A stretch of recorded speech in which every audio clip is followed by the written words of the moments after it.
Hi everyone, কেমন আছো তোমরা সবাই? আশা করছি তোমরা সবাই খুব ভালো আছো। এই বৃষ্টির ওয়েদারে কতটা ভালো আছো জানি না। এবছর দেখছি ভাদ্র মাসও শেষ হয়ে যাচ্ছে, বৃষ্টি আর কমছে না। তা যাই হোক, সারা বছরটাই বলতে গেলে এখন আমাদের এখানে বর্ষাকাল হয়ে যাচ্ছে। আমার আবার এত বর্ষাকাল ভালো লাগে না, তার কারণ হচ্ছে আমার এখানে জামা কাপড় মেলার একটুও জায়গা নেই। এটা হলো মেইন সমস্যা, আমার একদম ভালো লাগে না। তার মধ্যে রাস্তায় চারিদিকে কাদা, জল জমে আছে। ইভেন স্যান্ডির সঙ্গে একটা দুর্ঘটনা হতে হতে বেঁচে গেছে, সেটা বলছি একটু পরে। তার আগে বলে নিই যে এখন আমরা এসেছি মাছ কিনতে, যেটা হচ্ছে রান্না হবে। রান্না পুজোর না, রান্না পুজোর বাজার কিন্তু আবার আলাদা হবে। এই যে ইলিশ মাছগুলো দেখছো, তাই এখন দরদাম করে যাচ্ছি। সবই তো 2000 টাকা, 1800, 2200, 2500 এরকমের নিচে কিচ্ছু নেই। আর আমাদের তো বড় বড় দিকে চোখ, 2000, 2200 এর কমে আবার আমাদের হবে না। মানে হচ্ছে ছোট মাছ আমাদের হবে না, আমাদের বড় মাছ চাই, তো তার জন্য দামটাও অবশ্যই বেশি হবে। তো যাই হোক, আমরা ঠিক করেছি আমার ও বাড়িতেও যেকালে রান্না পুজো হয়ই, তো একেবারে এক জায়গাতেই মাছ কেনা হবে। আলাদা আলাদাভাবে আর মাছ কেনা হবে না। আর এই যে আমাদের ঘরের জন্য নিলাম হচ্ছে পার্শে মাছ। 3টে পার্শে মাছ নিয়েছি তিনজনের। স্যান্ডি তো খায়, মানে খেত না, এগুলো খায় না বলা ভুল, খেত না, কিন্তু এখন আমার পাল্লায় পড়ে ওকে জোর করে খাওয়াই, খেয়ে নেয়। এখন দেখি আমার থেকে ভালো করে খেয়ে নেয়। তো যাই হোক, খাওয়ার জন্যেই ও খেলে আমি দেখে শান্তি পাই যে না, পার্শে পাবদা কেন খাবেন এগুলো। এগুলো একটা কাঁটা থাকে, বেশি কাঁটা থাকে না, তো সেটাই ওকে বোঝাতে বোঝাতে ধুচ্ছি।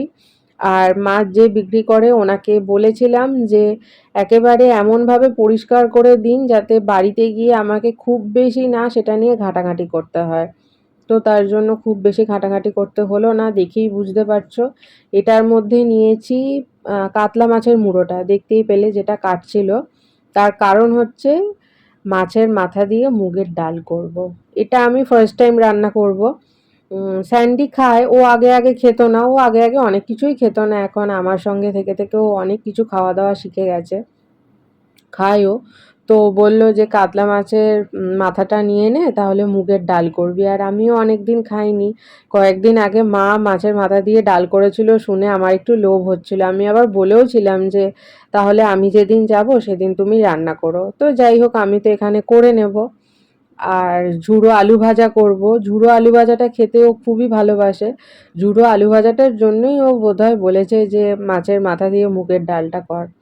তো যাই হোক, এখন আপাতত তো এগুলো ঠিক করে রেখেছি। পার্শে মাছটা সর্ষে বাটা দিয়ে করব না, তার কারণ হচ্ছে মুগের ডাল খাবো, আবার তারপরে সর্ষে বাটা, এগুলো সব খেলে আমার কোনো প্রবলেম হবে না, বাট স্যান্ডির যদি গ্যাস অম্বল এরম কিছু হয়ে যায় তো আবার ও কষ্ট পাবে। তো যাই হোক, দরকার নেই, একটুখানি খাওয়ার জন্য শরীরকে কষ্ট দিয়ে কোনো লাভ নেই। তো জাস্ট একটুখানি মাখা মাখা জাস্ট মাছটা করে নেবো, তার সঙ্গে কাতলা মাছের মাথা দিয়ে মুগের ডাল করব, ঝুড়ো আলু ভাজা করব, এরকম টুকটাক অনেক কিছু করব। তো দেখি আর কি সবজিপাতি আছে না আছে, সেই সমস্ত দেখে টুকটাক করে সব করে নেব। আর এদিকে আমি মাছগুলো একেবারে পরিষ্কার করে ধুয়ে নিচ্ছি, ধুয়ে নুন হলুদ মাখিয়েই রাখবো, কারণ যাতে রান্না করার সময় আর এই জিনিসগুলো নিয়ে আমাকে ঘাটাঘাটি না করতে হয়। একেবারে ফ্রিজ থেকে বার করব, মানে একটুখানি বার করে রাখবো আগে, তারপরে ডিরেক্ট কড়াতে, ব্যাস। আর এদিকে মাছের মুড়োটা একেবারে কানকো টানকো সব ফেলে দিচ্ছি, ওসব আমরা কেউ খাই না। আর তরকারিতেও ওসব দিই না, খাই না যখন একেবারে কাঁচা অবস্থাতেই বাদ চলে যাও, আর তোমার কড়াইতে গিয়ে লাভ নেই।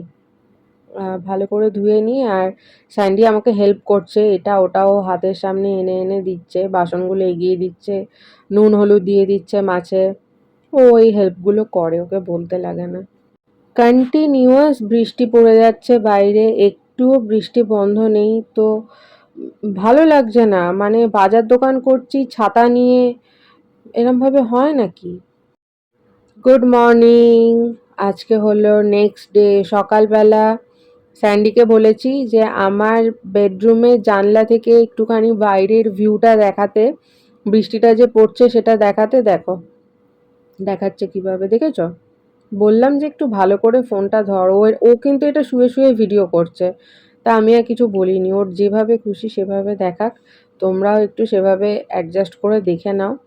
আমি ওদিকে রান্না চাপাতে যাব, বাইরে ফোনটা নিয়ে বেরোলে তো ফোনটা পুরো ভিজে যাবে, তার জন্য ওকে বললাম। কিন্তু দেখো, ওই যে বলে না, কারুর ভরসা করে থাকলে সেই কাজটা আর নিজের মতো হয় না। আর লোকের ওপর ভরসা করলে সেটা তো লোকের মতোই হবে, সেটা নিয়ে আর কিছু বলে লাভ নেই।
মুগের ডালটা ভেজে নিলাম, এদিকে টমেটো, পেঁয়াজ, করলা এগুলো সমস্ত কিছু কেটে নিলাম। এবার করলাটা ভাজতে বসাবো, ওদিকে ভাত বসানো আছে। তো গ্যাসটা অন করে তেলটা বসিয়ে দিলাম, করলাটা এবার ভেজে নিই তাড়াতাড়ি।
চিচিঙেটাকে ওইদিকে ওভেনে ট্রান্সফার করে দিলাম, আর এখানে এখন মাছের মাথাগুলো ভাজা বসাবো। তার জন্য বেশ অনেকটা তেল কড়াইতে নিয়ে নিয়েছি। এবার একটু অ্যাডজাস্ট করে ঢাকাটা ধরি, তার কারণ কড়াইতে মাছের মাথাগুলো দেওয়ার পরই সব লাফাতে শুরু করবে। বলতে বলতে শুরু করে দিয়েওছে অলরেডি। তো এইভাবে চাপা দিয়ে দিয়ে সমস্ত মুড়োগুলো ভেজে নিই। মুড়োগুলো তো ভাজা হতে একটু সময় লাগবে, ততক্ষণে আমি ভাবছি যে ঝুড়ো আলু ভাজা যে করব, সেটার আলুটা আগে ছাড়িয়ে নিই, তারপরে তো গ্রেটারে ঘষবো, সেটা তারপরে। কিন্তু আলুগুলো ছুলতে একটু বেশি সময় লাগবে, তো মুড়োটা হতে হতে আমার ওদিকে আলু ছোলা হয়ে যাবে।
দেখো স্যান্ডি বাড়িতে আছে, তাই কি মনে হয়েছে ও আজকে রান্নাতে আমাকে হেল্প করতে চলে এসেছে। হেল্প করে, বাসন মাজা, জল ভরা এগুলোতে হেল্প করে। তাই আমি দেখাচ্ছি যে হাতটা দেখে আশা করি তোমরা বুঝতে পারছো যে ওই রান্না করছে। তা আমি ওকে ছাড়তে বললাম। এবার ও পাশে দাঁড়িয়ে আছে, আমার সঙ্গে গল্প করছে, আর তার সঙ্গে এদিকে আমি রান্না করছি। আবার রান্না করার সঙ্গে সঙ্গে বলছে যে তুই অনেক কিছু পারিস তো, যেন আমি এই ফার্স্ট টাইম করছি। হ্যাঁ, যদিও এই রেসিপিটা আমি ফার্স্ট টাইম রান্না করছি, বাট ও যখনই এরকম কিছু দেখে না সঙ্গে সঙ্গে বলে যে আরে তুই তো সব পারিস। একটু বেশি পদ রান্না হলে বাসনও কিন্তু একটু বেশি হয়ে যায়। আমার ক্ষেত্রে তো এটাই হয়, একটু এটা ওটা করে ফেলি। তো যাই হোক, সেগুলো আবার আমাকে বলছে যে তোকে মাজতে হবে না, তুই রেখে দে, আমি মেজে দেবো। ও আজকে দোকানে বেরোতে পারেনি, তার কারণ সকাল থেকে মানে কালকে রাত্রেবেলা থেকে প্রচণ্ড বৃষ্টি হচ্ছে। আমি অ্যাকচুয়ালি ওকে বারণ করলাম যে ভিজে ভিজে আর যেতে হবে না।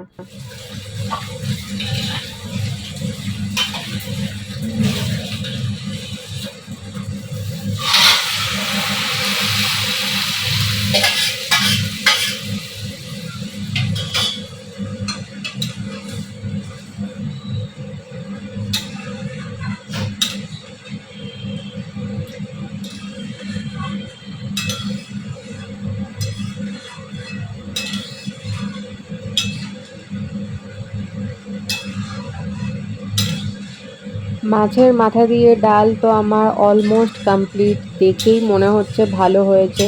স্যান্ডিকে একটু টেস্টও করিয়ে নিয়েছি ডেকে, ও তো খেয়ে বললো যে ভীষণ ভালো হয়েছে, এর সঙ্গে জাস্ট ঝুরো আলু ভাজাটা দরকার, ব্যাস তাহলেই জমে যাবে।